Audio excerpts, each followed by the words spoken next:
বাবার আনন্দ দেববর্মা। পুলিশ আইছে নি?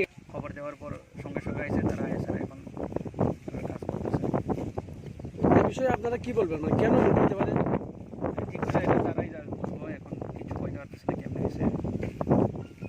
তাদের পরিবারে কে কে আছে বা তারা কই থাকে? এখানেই থাকে, বাড়ির কাছেই। দাদা আছে, বৌদি আছে, দাদা বৌদির লগে থাকে আর কি। তাহলে বিয়ে টিয়ে করছি নি? বিয়ে টিয়ে করছে বলতে সেপারেটেড।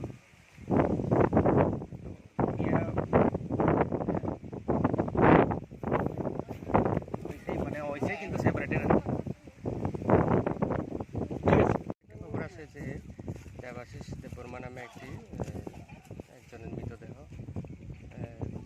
যে আমাদের কল্যাণ প্রসার সংঘ আছে এটার পাশে পড়ে রয়েছে। সে অনুসারে আমরা আসি, আমাদের স্টাফ সবাই আসে, তো দেখে।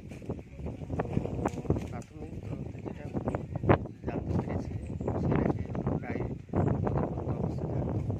তো আমরা দেখছি সেটা পিএম হবে, পিএম হলে সম্পূর্ণ মৃত্যুর কারণ জানা যাবে।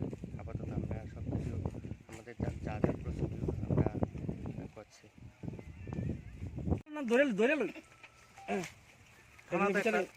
থানাতে একটা খবর গেছে, এখানে একটা বডি পাওয়া গেছে। তো যথারীতি আমরা খবর পাইয়া সঙ্গে সঙ্গে আইছি।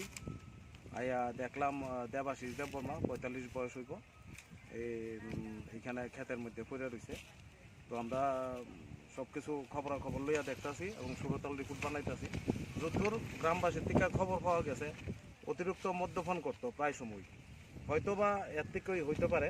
তবে আমরা সুরতাল রিপোর্ট না পাইলে তো পুরা নিশ্চিত হইতে পারতাছি না। তো সুরতাল রিপোর্টের লাগে এখন বর্তমানে কল্যাণপুর থানাতে মর্গে নিয়ে যাবো আর কি।